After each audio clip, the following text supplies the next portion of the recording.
हे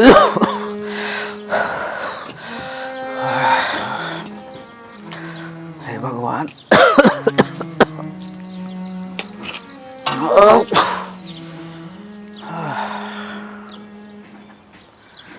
तेरी भी लीला भगवान अजीब है। बड़ी मन्नतों से हमने औलाद मांगी थी, मगर हाय रे किस्मत, बीवी को तुमने अपने पास बुला लिया और औलाद अपनी बीवी के साथ शहर में जाकर बस गया, और मैं यहाँ अकेला बेजार सा और बेजान अपनी जिंदगी जीता हुआ। हाय भगवान।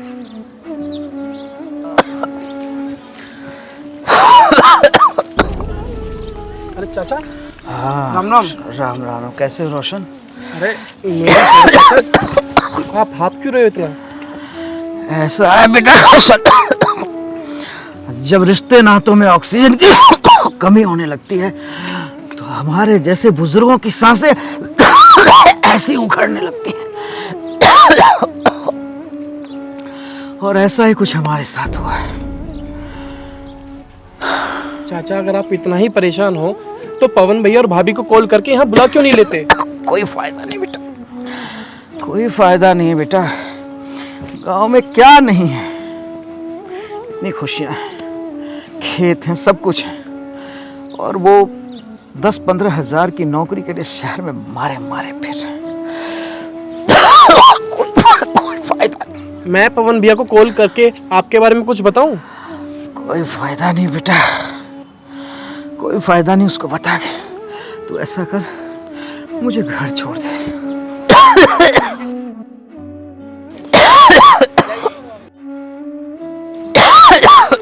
आराम से।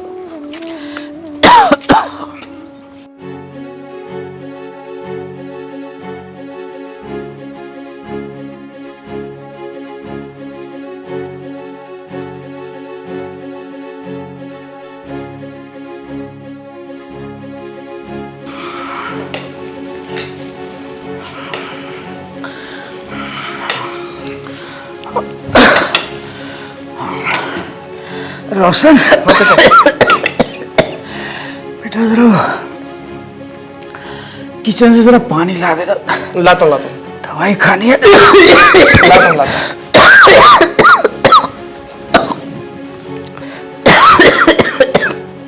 लो चाचा।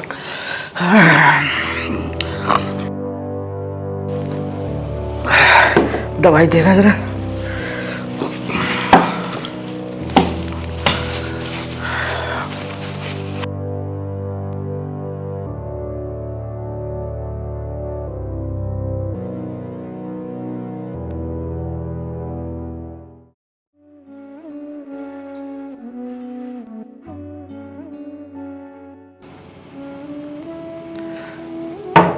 जीते रहो बेटा, हमेशा खुश रहो। चाचा, खाना पीना नाश्ता कैसे करते हो? एक टिफिन वाली लगा रखा है, वही दे जाती है। अब तुम जाओ बेटा, जाओ अपना काम करो, जाओ। ठीक है, चलता हूँ चाचा। आज पवन भैया को कॉल करके आपके बारे में सब कुछ बताऊंगा। ठीक है चाचा? ठीक है बेटा। राम राम। राम बेटा, राम।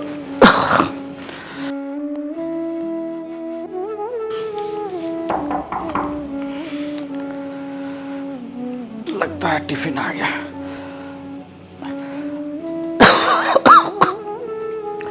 दरवाजा खुला है, आ जाओ, दरवाजा खुला है।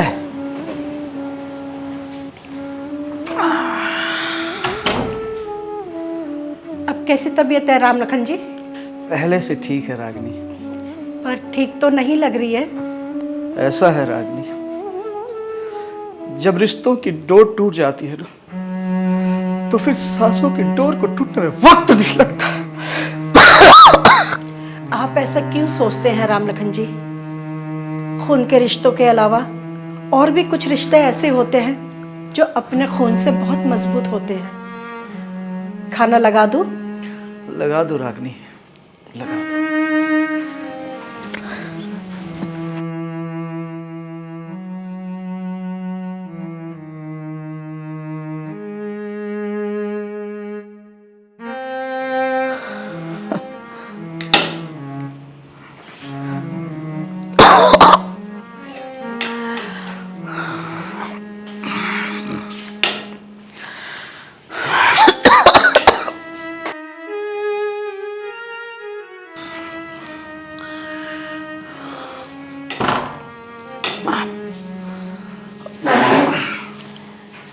राम लखन जी, हाँ रागनी।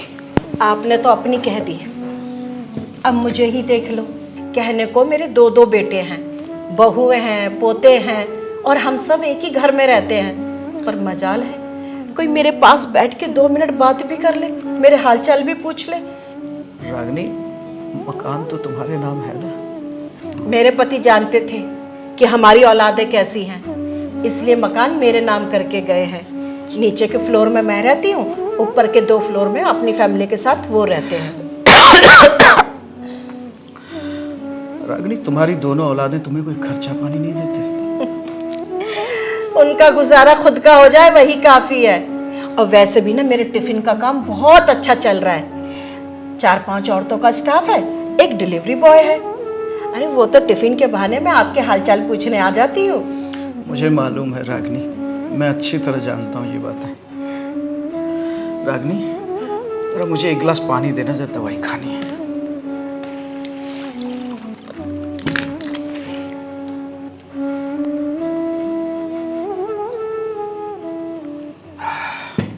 अच्छा, शाम को क्या बना के लाऊं? रागनी, तुम जो भी बनाओगी अच्छा ही बनाओगी। तुमने आज तक कुछ बुरा बनाया है? अच्छा, मैं चलती हूँ। अरे रागनी, मेरा एक काम कर देना। हाँ हाँ बोलो। ये मेरे लॉकर की चाबी है। चाबी? हाँ रागनी, मेरी जिंदगी का कोई ठिकाना नहीं। ये सांसें कभी भी टूट सकती है रागनी। शुभ शुभ बोलिए राम लखन जी। सच्चाई से रागनी मुंह नहीं मोड़ सकते, ये बहुत बड़ी सच्चाई है। मैं चंद दिनों का ही मेहमान हूँ रागनी। अब ठीक हो जाएंगे राम लखन जी। नहीं रागनी, जब मैं मर जाऊं ना रागनी, तो मेरा नालायक बेटा और मेरी मक्कार बहू मेरी प्रॉपर्टी पे हक जताने जरूर आएंगे रागनी।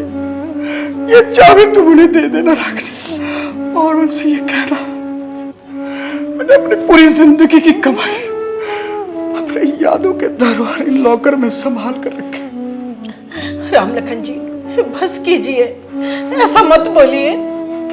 रागनी, मेरे उस मतलबी बेटे से कहना कि मैंने लॉकर में जो जमा पूंजी रखी है वो अपनी औलादों को जरूर दिखाए।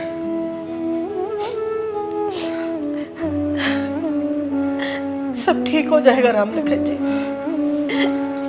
जाओ रागनी।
हेलो ममता, सुन रही हो ना ममता तुम मुझे? मैं तुमसे ही बात कर रहा हूं ममता। देख रही हो ममता, मैं किस हाल में जी रहा हूं। अरे क्या फर्क रह गया तुम में और तुम्हारे बेटे में। तुम मौत का हाथ थाम कर चली गई और तुम्हारा बेटा वो अपनी बीवी का हाथ थाम कर चला गया ममता। अब मैं किसके सहारे जीऊं बताओ? बोलो ममता, बोलते क्यों नहीं ममता? बोलते क्यों नहीं ममता तुम? बोलो ममता,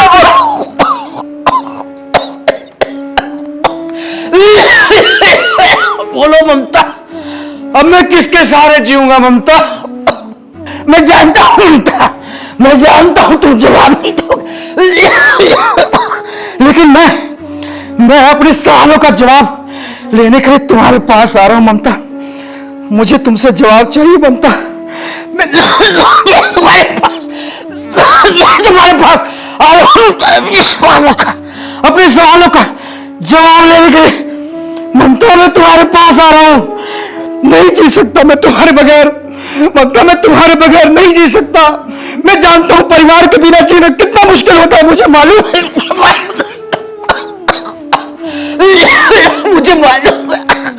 मुझे मालूम है ममता। ये दुनिया वाले अपना परिवार छोड़ करके, अपने माँ बाप को छोड़कर, अपने भाई बहनों को छोड़ करके दौलत के पीछे भागते हैं, मगर वो भूल जाते हैं कि सच्ची दौलत उनके माँ बाप और उनके परिवार है। वही उनका असली खजाना है। मैं कंगाल हो चुका हूं ममता। मैं लुट चुका हूं।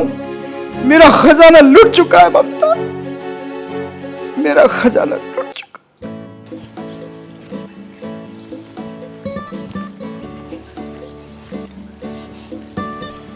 अरे चाची राम राम। राम राम। कहाँ जा रही हो? राम लखन जी का लंच लेके जा रही हूँ। अच्छा, चाचा दिखे नहीं बहुत दिनों से। सुबह सुबह आते थे पार्क में घूमने। हाँ, उनकी तबीयत ठीक नहीं है ना, इसलिए नहीं आए होंगे। अच्छा, तबीयत ठीक नहीं है? हाँ। चलो फिर मैं भी चलता हूँ देखने चाचा। हाँ, आ जाओ। और घर में सब ठीक है? हाँ, सब ठीक ठाक है।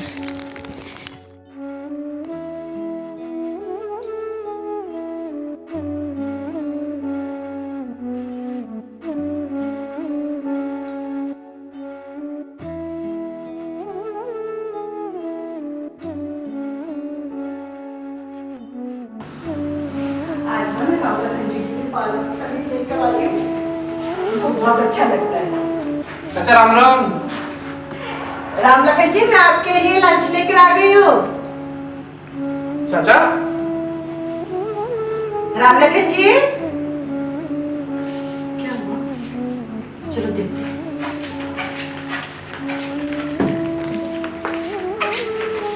राम लखन जी। चाचा राम लखन जी। चाचा चाचा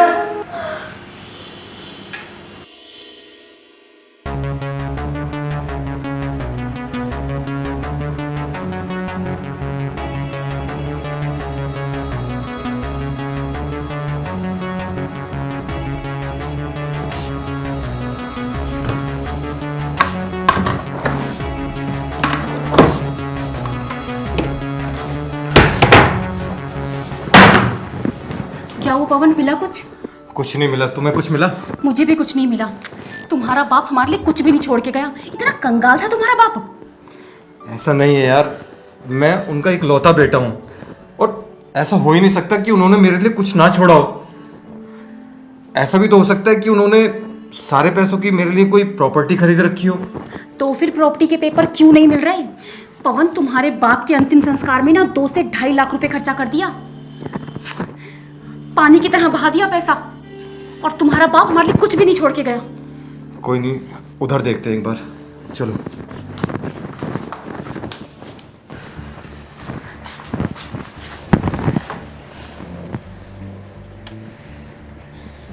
कहीं ऐसा तो नहीं है कि पापा ने अपनी सारी प्रॉपर्टी के कागज और जेवर सब बैंक के लॉकर में रख दिए हों?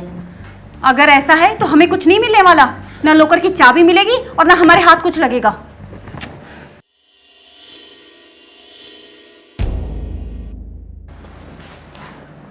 आंटी, आप? जिस खजाने की चाबी तुम लोग ढूंढ रहे हो ना, वो ये रही। रागिनी चाची, मैं कुछ समझा नहीं। लेकिन मैं समझ गई। जो माँ बाप अपनी औलाद को इतने अरमानों से पाल पोस के बड़ा करते हैं, लायक बनाते हैं कि उनके बुढ़ापे का सहारा बने, उन्हें क्या पता होता है कि वही औलाद उनके मरने का इंतजार कर रही होती है और उनके मरने के बाद ठीक ठीक ऐसे ही खजाना ढूंढती है जैसे कि तुम लोग ढूंढ रहे हो। रागिनी चाची, आप क्या कह रही हैं? वही जो आज का सच है। अरे बाप को मरे हुए 15 दिन भी नहीं हुए और तुम लोग आ गए प्रॉपर्टी के कागज ढूंढने, खजाना ढूंढने। अरे लानत है ऐसी औलाद के ऊपर। ए बुढ़िया, हमें ज्यादा प्रवचन मत दे, जा जाके अपना काम कर। कहाँ थी तू? हाँ? इन 5 सालों में कहाँ थी तू? जब तेरा ससुर तड़प तड़प कर मर रहा था, तब तुझे याद नहीं आई उनकी प्रॉपर्टी, उनका खजाना? रागिनी चाची, आप हद से आगे बढ़ रही हैं। मैं बड़े छोटे का लिहाज भूल जाऊंगा। बस बढ़ाया लिहाज करने वाला। इतने सालों में तूने कभी अपने बाप को मुड़ के देखा? कभी हालचाल पूछा? अरे बहू बेटे के रहते हुए पूरा बुढ़ापा एक टिफिन पे गुजार दिया उन्होंने। अब आया बड़ा उनका खजाना लेने। ये ले, SBI लॉकर की चाबी है ये, जाके निकाल ले उनके अरमानों का खजाना। ऐसी औलाद भगवान किसी को भी ना दे, लानत है। चलो बैंक चलते हैं, देखते हैं बुड्ढा क्या छोड़ गया हमारे लिए। चलो चलो।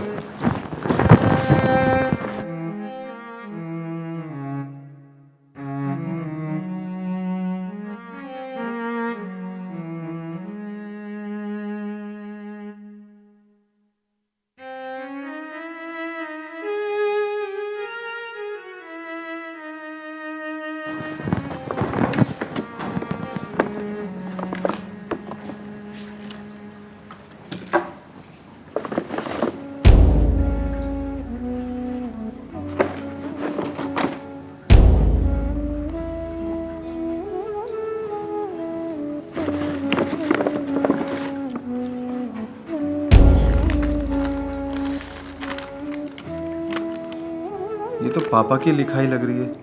अरे पढ़ो ना, पापा ने लिखा है तो जरूर कुछ लिखा होगा इसमें। बेटा पवन, क्या ढूंढ रहे हो? खजाना, जेवर या फिर प्रॉपर्टी के कागजात? मैं जानता हूं तुम यही ढूंढ रहे हो। जरा ध्यान से देखो। इस बैग में वो खिलौने हैं जिनके साथ तुम खेला करते थे और जिनके साथ खेल कर तुम बड़े हो। और वो कपड़े हैं जो हमने बड़े लाड प्यार से तुम्हारे लिए खरीदे थे। कभी तुम्हारे लिए भले इनकी कोई कीमत ना हो, लेकिन हमारे लिए बहुत कीमती था। तुम्हारे इन खिलौनों से और इन कपड़ों से हमने तुम्हारी यादों का एक खजाना बनाया था। तुम्हारे इन खिलौनों में और इन कपड़ों में मैंने तुम्हारी यादों का एक खजाना बना रखा था। तुम्हारे घर से जाने के बाद हर हफ्ते लॉकर से मैं इन कपड़ों को निकाल कर देखा करता था। तुम्हारे लिए भले इनकी कोई कीमत ना हो, लेकिन मेरे लिए बहुत कीमती था। पता है पवन, जब भी मैं इन खिलौनों और कपड़ों को देखता था, मुझे तुम्हारा बचपन याद आ जाता था। और जिस दौलत के पीछे तुम भाग रहे हो, सब यही रह जाएगा। और एक दिन जब तुम अपने बच्चों के खिलौने और कपड़ों को देखोगे तो तुम बहुत रोगे, बहुत तड़पोगे मेरे बच्चे। तब तुम्हें एहसास होगा कि औलाद से बढ़कर एक इंसान के लिए संसार में कोई खजाना नहीं होता है। पापा, मुझे माफ कर दो पापा।